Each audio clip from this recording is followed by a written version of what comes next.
Hi everybody, it's Eva here. Welcome back to my channel and welcome back to a brand new Sims 4 speed build. And in today's video I decided to build a Henford village townhouse, mostly because I really love the lots that are in the village centre, but unfortunately they don't really have good lighting, and I've been really wanting to build there though because the location is really beautiful, and I was just like in the mood for something that is more of a village slash town centre house. And yeah, I decided to build this townhouse, which is very much an old-fashioned building that again has been added to over the years. So we have two extensions at the back, and the reason why I went for these modern extensions at the back is because that's the only area where the lighting is good on this lot. So because the front of the house is an absolutely horrendous lighting, I thought I would shift the main focus of this house onto the back with the two extensions. The theme of the extensions was basically to have a lot of glass involved, so I wanted big windows and glass roofs so we can have all the sunlight flooding into the living room and kitchen, because I love modern extensions on English buildings, and especially in London that is very common, and it's usually like the kitchen slash living area that is in the part that has been extended, and a lot of the time there is glass roofs. You know how in London the buildings are all very tall, so you need to make the most of the sun that your house or your flat can get, which is why I think the glass roofs are just the perfect solution for that, because they bring so much light into a house. And this is actually the kind of style I'm like imagining for my future house, like the old British building and then a modern extension at the back. That is like my goal that I am trying to achieve one day. But yeah, I really love this, and because obviously this is a townhouse, it's in the middle of a village, it's not really in the middle of a forest, I didn't want it to be too overgrown. I still used a lot of ivy to kind of make it a bit more realistic in a way and a bit more cozy, but it's not fully overgrown like my past cottages have been. Because yeah, it's in the village. I think it's a bit more well maintained here than it would be in the countryside. Specifically, the lot I built this on is 5 Cobblebottom Street, which is a 30 by 20. So out of the village ones, it's the biggest one, except for the pub, I think that's also a 30 by 20. But out of those like 3 village residential builds, it's the biggest one, and it's a 3-bed, 3-bath. One of those bedrooms is a kids' room, which I really love, and I can't wait for you to see. And then there's 2 normal bedrooms, and yeah, we have 3 bathrooms, so it's a big townhouse. My favorite room and area is the living room and the kitchen. It's a very open plan ground floor. I really wanted the kitchen to be like the main focus as well as the living room, and it's like it all flows into one, you know. You have like the kitchen on one side, the dining room, the living room, and then the office at the back, and it's like one big flow, and I really like that style of floor plans, in my opinion. That it's like again, one of my dreams to have an open concept house. But yeah, the kitchen I kept really light, with a lot of grey and white countertops. The countertops have like this really lovely marbled effect, and I love these counters. They are originally from the Perfect Patio pack, but unfortunately the sides are like supposed to be brick, so I covered that up with some vents from the debug section.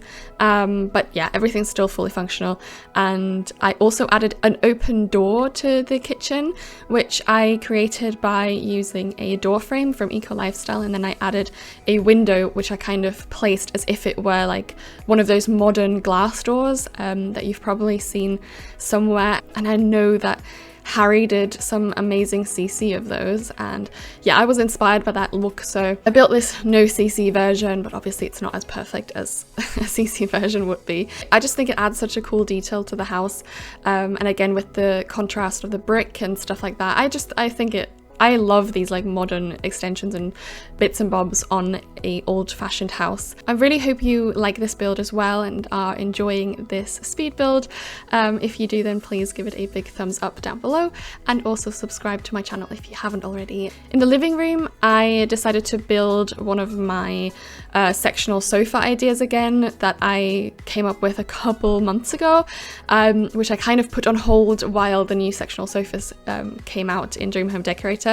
but I'm not feeling those sectional sofas as much. I really want like these big, cozy, solid sofas. So I used a comfy chair from the toddlers or kids stuff pack, and I sized it up and lowered it into the ground, and it's still functional.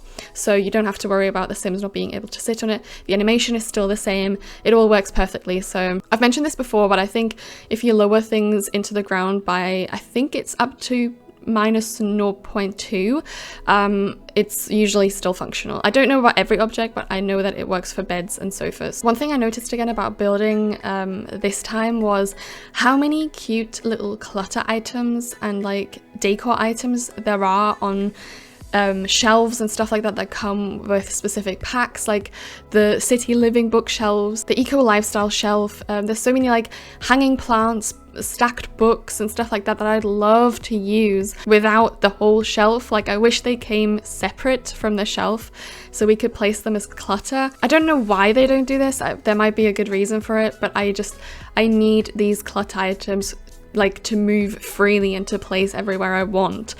The book stacks, oh my god, and little candles and stuff like that. I made my own little candles in this build. I tried to kind of create a lot of cute little clutter that looks a little bit like CC but isn't. But yeah, I really need more clutter items like that. I don't know why they don't do that. Everything is always tied to an object. It's so annoying.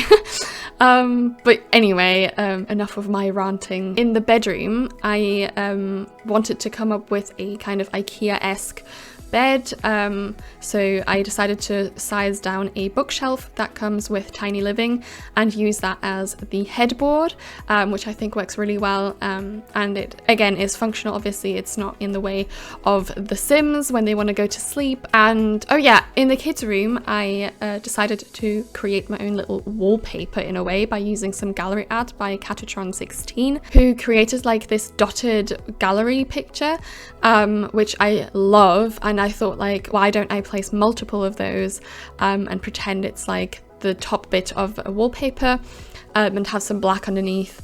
And I just placed them next to each other. They don't align perfectly, but I don't really care. I think you can't really see it. It's barely noticeable. And then I moved them as close as I could with Tool against the wall so they don't really stick out very much at all. So yeah, I really love that look. I think dotted wallpapers are so cute for children's rooms and like nurseries and stuff, especially when they're like imperfect dots, which they kind of are. And unfortunately we don't really have any nice kids room wallpapers in my opinion, so I had to come up with my own. But yeah, I really hope you like the result. I think it's adorable. And then I combined it with a lot of this light brown wood that I've been using throughout the entire build, and it warms up the room so much, and it makes like an interesting feature wall out of this room. It would have been so bland to have it all in the same color. The bathroom, by the way, for the kids room, I also copy and pasted pretty much from the downstairs bathroom, just because I get bored of doing the same rooms over and over, and they were pretty much the same shape.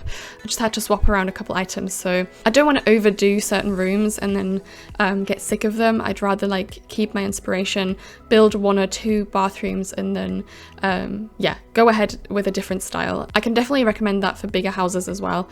Bathrooms especially, like they're nothing too crazy, so yeah, I just copy and pasted that. But the other bathroom is different to the other one, with an open shower and quite a big bathroom actually. But yeah, and then outside I really wanted to have the terrace be the feature, together with obviously the extensions of the house and the back of the house, and I added some plants along the terrace, and I think it looks really, really cool. And I kept the terrace mostly modern, which I really like, as well as like the landscaping. I didn't really have that chaotic landscaping for this one. I wanted everything to be more framed, more like organized and stuff like that. But yeah, I'm afraid that is it for today's video. I really hope you enjoyed the speed build part of this video, and obviously the tour is still coming up, so you'll see the house from the perfect polished angles. So yeah, I really hope you enjoy that, and like I said, leave a like and also subscribe, and I can't wait to see you again next Wednesday with a brand new Sims 4 speed build. Bye!